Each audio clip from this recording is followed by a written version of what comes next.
see that there's these two big vertical wheels on the right. You can point them out. Yeah, so those. There's two of them actually. Those two are actually smushed up against each other here. Those are those two wheels. Because what we've done is we moved those out, and then this thing is the big silver block, right? That's a big magnet actually. So that's an enormous magnet. As it comes out of the detector, it bends and it goes into these guys. So we can see, depending on how much it bends, we can figure out exactly how fast it's going. So we've moved this magnet out so that we can get access to the inner parts of the detector and do work. So there's also many layers on the inside which unfortunately you can't see, but the few that you can, so these big wheels are called muon detectors. Muons are like heavy electrons. Because they're heavy, they take more, you need a stronger magnet, especially when they're going very, very fast, to bend them. So there's two kinds of detectors here. They're sandwiched together. On the outside you see these like kind of brown colored blocks. Those are detectors that are very, very fast. So when a particle goes through them, they know when the particle went through to within about a nanosecond. And then next to it, on the other side of it, you can't see, you have these aluminum tubes. You can see more of the aluminum tubes over there, another kind of wheel of them. And those are called these are our precision chambers, our drift chambers.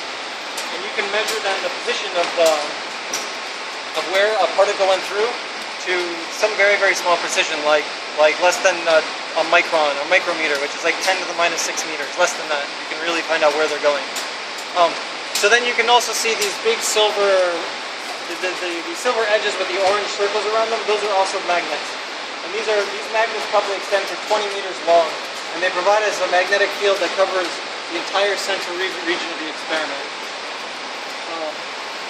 So that's mainly what you can see from here. You can see that there's lots and lots of cables everywhere because we have to read out all these individual tubes, and there's lots of little detectors on here that we have to read out.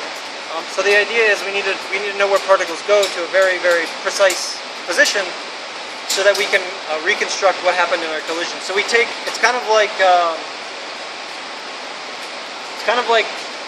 the way we try to figure out what happens is we smash two things together, and then the pieces fall all over the place, and then we try to piece those pieces back together because we can only see the pieces. So it's like smashing porcelain against another piece of porcelain and then trying to make a vase out of that. So that's what we do. Together, and you can make something very heavy. That's the mass on the other side. So we're trying to smash light things, protons, together at very high energies to produce heavy objects. And then when those heavy objects decay, we try to find their decay, the things they decay into, and then reconstruct or put the vase back together and figure out how heavy that particle was. Now, so that's something we typically do. For scale, what do you mean by heavy?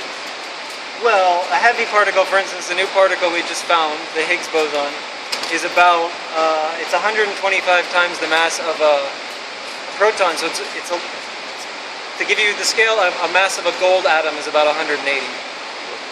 So the heaviest particle we know about, fundamental particle we know about, is called a top quark, and that's about 180 units of proton. So in actual grams and stuff, I don't know off the top of my head. You could probably do it. Yeah. And at the very center, we have these things called pixel detectors, which basically work kind of like your camera does. They have pixels, and we can measure where the particles go through very, very precisely. So the thing is, we measure it so precisely that we only have a few layers of them, and the whole pixel detector is maybe only like this big, maybe a meter by half a meter or something like that. And that entire piece of equipment is extremely expensive, millions and millions of dollars. And we actually, while we turned the LHC off, the collider, we've turned it off for 2 years. While it's off, we're actually taking that out of our detector and doing some upgrades on it. So we actually had to take a really, millions and millions of dollars of equipment out and then bring it back up through this hole so that we could do studies on it on the surface. And then in about a year from now, we're going to bring all that equipment back down and actually add more detectors to our experiment, and then start to get ready so that in about March of 2015 we'll start taking data again. The experiments will start running. So that's kind of what's right about here. And we're trying to look in. And this magnet is the big thing that's been moved out into the middle, and these two wheels are pressed up against each other. And we can't quite see, but we can try to get a look onto the inner parts of this detector. But you can see it's like an onion, so we can only see the outer shell. But we can also see what makes up most of the volume, these big muon detectors, these silver tubes you can see right there. Sounds begin to So we discovered the Higgs boson, I guess it was July last year, so a year ago. I guess it was almost a year ago when we had our first evidence, and then we finally found it much later in the year where we had enough. So the way that we do everything here is because when we collide things together 40 million times a second, but each time we collide, something different happens, because physics at these scales is kind of a probability game. Something will happen, but a different thing happens each time, you don't know. And it turns out the Higgs happens so infrequently that we have to collide for a very long period of time just to collect enough data to find a Higgs. And even when we have enough data, what we have to do is go sift through it and do a lot of work, statistical work, just to figure out how statistically significant, how statistically real that a bump or a signal might be from a Higgs. So the way it works is we have this big detector, we're running it for a year or two, and finally we had collected just enough data that the statistics told us that the probability that what we were seeing in our data wasn't the Higgs was less than 1%. It was much, much, much less than 1%. So there was so low a probability that we had it wrong that we decided, it's not even that we decided, we defined it to be the case that once we hit this limit, we know that there's so little chance we're wrong that we said we discovered the Higgs, and that's what happened. And so actually these big detectors here on the edge played a really important role. One of the two most, so the Higgs has many ways it can decay, many ways you can see it in the detector, and one of the most important ones is looking for collision where 4 different muons come out.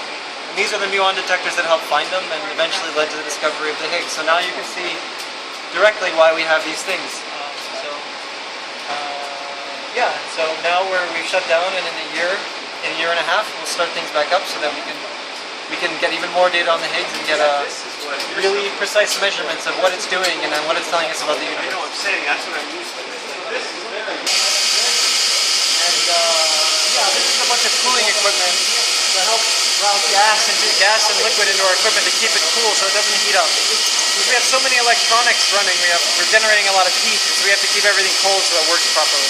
So this is just routing of that cooling into the pit. Yeah. You don't see in the existing things, you see 1,000. That's true, but there's a lot